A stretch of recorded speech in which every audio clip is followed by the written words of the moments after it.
GM, how's it going? Oh, it's very loud. Can you see the mouse on the screen? Oh, okay, that's awkward. Cool. The clicker doesn't work, so I'm going to have to stand in front of the laptop. Thanks everyone for being here. Thanks to the organizers. It's pretty nice to speak in front of a bunch of people about Polkadot. So today, I'm going to be giving a not too technical introduction to Polkadot for anyone that's new. Obviously, there's some pretty smart people here already, but some people have probably brought friends, and people watching on the live stream might not be super familiar with Polkadot if you haven't tuned into all these other talks. And so I'm going to be giving a bit of an introduction and also talk about the Talisman wallet and some of the things and like UX problems that we're solving. So my name is Birdo. I'm a product manager and professional Discord reader at Talisman. And yeah, I'll be talking about like what Polkadot is and kind of how it works at a kind of high level. Talk about Talisman a little bit and also some of the UX problems that we're solving. Got a lot of slides, sorry. So firstly, what is Polkadot? And I kind of mentioned like this is just for Polkadot beginners. Like I'm also kind of a smooth brain beginner as well. Been in the space for quite a few months, but not as many as some others. And so my talk is this section anyway, at least, is just at a kind of a high level. I won't be going into like validators or any kind of consensus or anything like that. So just a quick recap for anyone that's not aware. This is a basic blockchain. The pink things are blocks inside of transactions, and they're all chained together, hence the name, blockchain. And this kind of accurately, very, very at a high level, describes like Ethereum. And this is kind of a bit of a primer for the like why Polkadot and some of the problems that Polkadot is trying to solve, essentially. And I kind of like to use this analogy of like a road and like road infrastructure. So you can see in this picture there's 3 lanes of traffic either way. If you're traveling on the road with medium traffic, you can probably get to your destination in the time you would imagine. It's a pretty smooth trip. But unfortunately, like road infrastructure doesn't scale. And we've seen this with Ethereum like over and over. And if you have too many users on the network falls over, right? And in this picture, there's just too many people on the road trying to all go in the same direction. Thankfully, road infrastructure has a solution to that, and that's to make people pay. I'm not sure if there's toll roads here, but in lots of other countries, there's toll roads, and they, essentially you pay to drive on the toll road, go at a faster speed than everyone else. And Ethereum has a very similar concept with gas, for anyone that's not aware, where you pay a fee to be included in the next block in the chain, and as the network increases, network usage increases rather, so does the fee. This is an okay solution, but unfortunately, as we've seen in Ethereum, this prices a lot of people out. If you were using the network a wee while ago, recently it's a little bit cheaper, but it might cost you $20 or maybe even $100 or more in fees to mint an NFT, and that's just fees, not including the actual cost of the NFT. And if the network is really high usage, then you may pay even more. For example, this NFT pictured, one of my friends minted it. It cost him $1,000 in fees alone, not including the cost of the NFT, just to mint. And so hopefully you can kind of see like this Ethereum blockchain is really good, like I use it myself personally, but it doesn't scale. It doesn't have this kind of really deep infrastructure. And funnily enough, there's quite a few people working on this problem. And generally these networks are called L2 or layer 2 networks. You can see they're all using slightly different methods and doing everything slightly differently, which again has its own problems, and a few people have touched on that in talks today around bridges and security issues and all that kind of stuff as well. So I'm not sure if anyone's used any of these or any L2 network, but you've got to bridge funds, and it can be wait times, and it's not the best experience ever. So for anyone that hasn't seen this, I want to kind of introduce Polkadot. If you look at Polkadot online, pretty much anything you'll see involves Gavin Wood. And so Gavin Wood, it'll also kind of say that he co-founded Ethereum. So Gavin and some friends kind of created Ethereum, and he kind of saw that it was a good POC, but it wasn't going to scale, and it wasn't going to be fit for purpose for really high transaction use and decentralization and a couple of other things. So went ahead and created that. And I kind of like to explain Polkadot in another analogy, like this bike wheel. You can see in the center there's a hub with the big pink arrow pointing to the middle. Maybe it doesn't show very well on screen. But this hub basically holds everything together, holds the whole wheel together. And this hub is, in Polkadot, what we call a relay chain. And that is one blockchain in itself, just by itself. And that manages the Polkadot asset, or DOT, and it does shared security and on-chain governance and a couple of other things.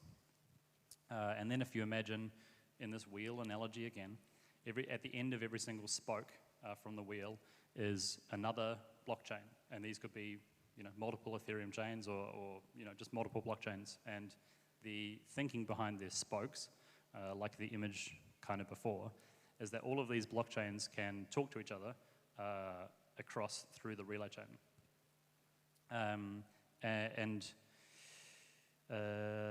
Yeah. And this is, if you kind of look into Polkadot a little bit more, you'll see this kind of image being shown very often. So I just kind of wanted to explain that as well, so you had a bit of context. This grey ring around the thing is the hub of the wheel, or the relay chain. And then each one of these hands kind of coming off, they're going to look like hands, I think, is essentially a separate parachain. And you can see the B, A, F, and E are all individual parachains with collators and validators running as well, which, again, I won't touch on today. So hopefully you can kind of see at kind of like a base level the scale of what Polkadot is trying to achieve. And when you look at this picture again, you can see that the grey ring with the little squares is the kind of that hub of the wheel, the relay chain. And then each one of the hands, or with the grey dots around the outside, is a separate parachain. And as mentioned in some of the other talks, like Polkadot is aiming to have a max of 100 parachains on Polkadot and 100 parachains on Kusama. So if you can imagine like 100 Ethereums that can all talk to each other with very specific use cases, like that's pretty powerful. Hopefully that gives you a pretty kind of like base level understanding of what Polkadot is and what it's trying to achieve. If not, there's probably some more technical people you can talk to in this room afterwards if you have any other like more deep questions. If not, you can talk to me. So I wanted to talk a little bit about Talisman as well. So Talisman, we kind of have two products. Our main product is a browser extension wallet. So you can download it from the Google Chrome store or the Firefox store, and you can use the wallet on pretty much any parachain. You can use the wallet to store your assets, send assets, and kind of manage them yourself. One of the other main things is it's non-custodial, which means that like you downloading it, you're in full control.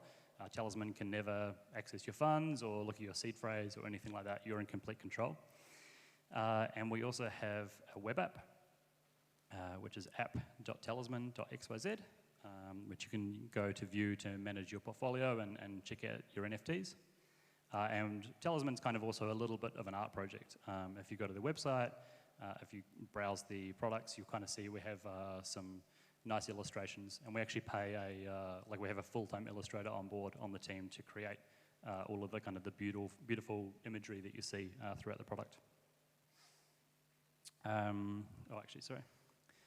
Oh yeah, that's good. You can see here, like on the left-hand side rather, is like a full screen view from the wallet, where you can kind of see your different assets grouped by account. And also an example of the send funds feature.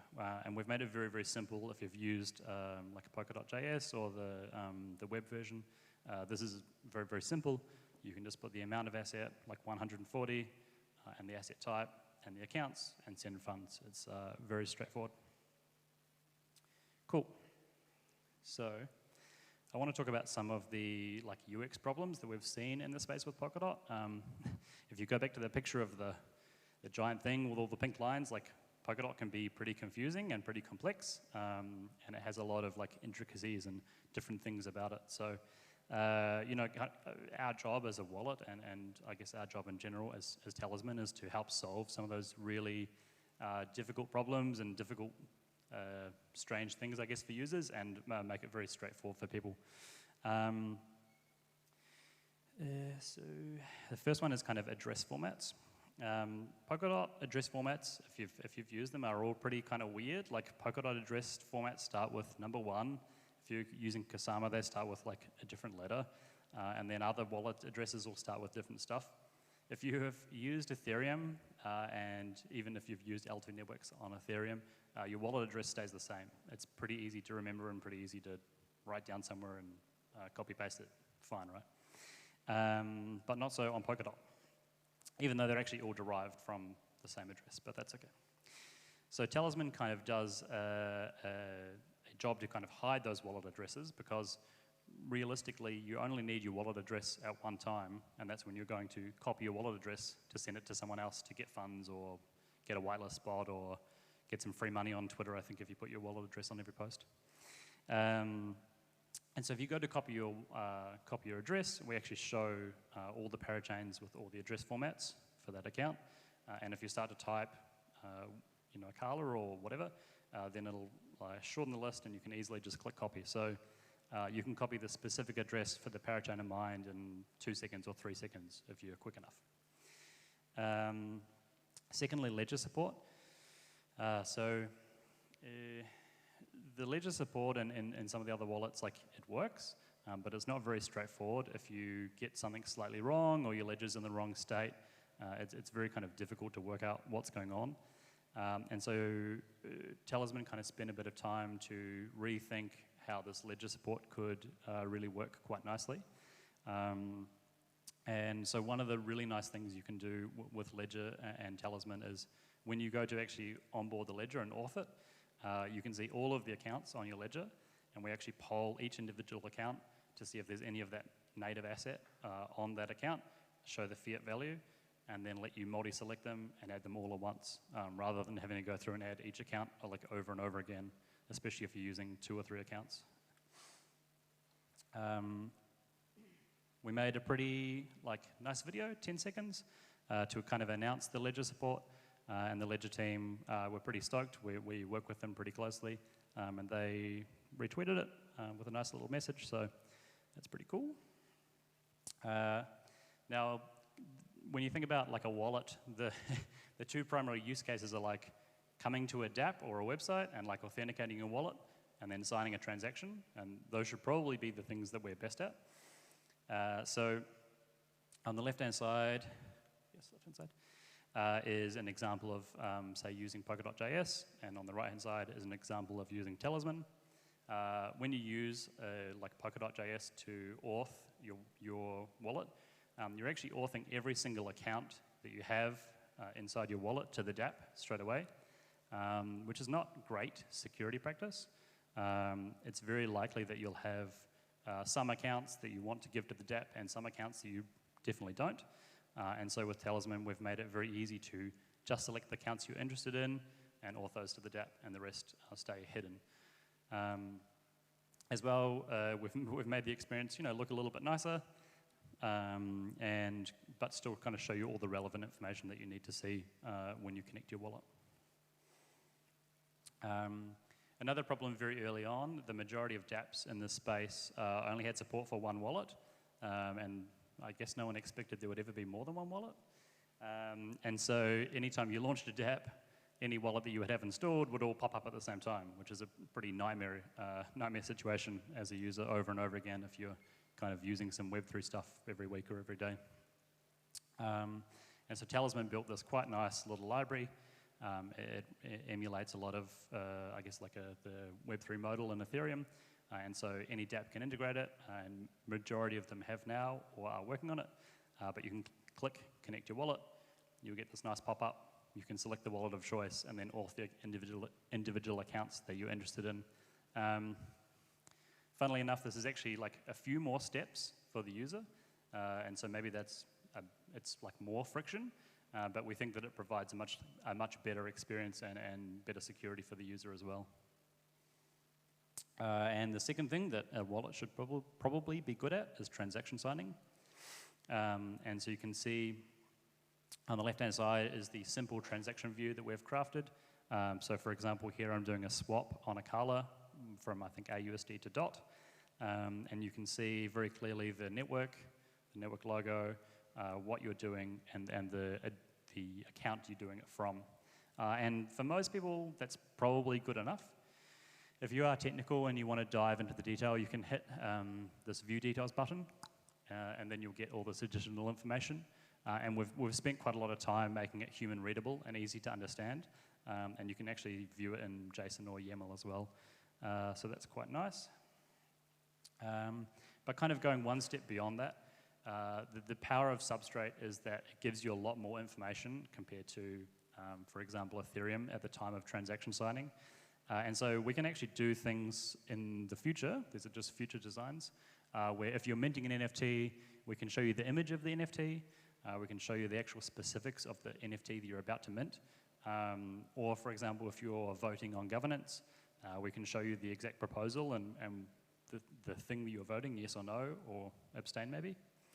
And like this is very powerful because one of the other kind of, I think, main factors of using a wallet is trust, trust and security. But this will give the user, something like this, will give the user a lot more trust in the actions that they're performing and make it much less likely that they're going to be susceptible to like a scam or minting the wrong token or doing the wrong swap or something. Now the last kind of, or second last thing is like multi-chain and XEM. So like at Talisman, we really kind of believe in this multi-chain future and multi-chain approach. And we've crafted Talisman, I guess, in line with the vision of Polkadot, where we're going to have up to 200 blockchains, all interconnected, all passing messages like together. I guess like the analogy that I showed before. Like one way I kind of like to think about this is, if you go into a store and you go to pay for something and you just tap your card, the funds clear, and you walk out with the goods, there's a lot of stuff that goes on actually in the background. There's multiple companies, multiple technology stacks, lots of account and money reconciliation that happens in the background. And like as a person buying something, you don't actually care about any of that, right? And my kind of personal thought of what will happen in the future is that in the future, people might not even know they're using Polkadot or Ethereum or maybe even a blockchain. And I think that a lot of that technology will fade to the background, and it'll be really focused on like what the user is trying to do and kind of the user experience of the action or the job to be done that they're completing at the time. And so, again, with this kind of vision mind of like multi-chain and kind of technology, like we've seen in many times before, fading to the background, we've actually structured the wallet slightly differently from the majority of other wallets.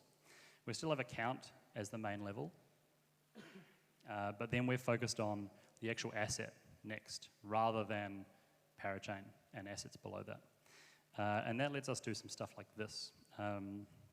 This is a little bit of alpha. We're working on this at the moment.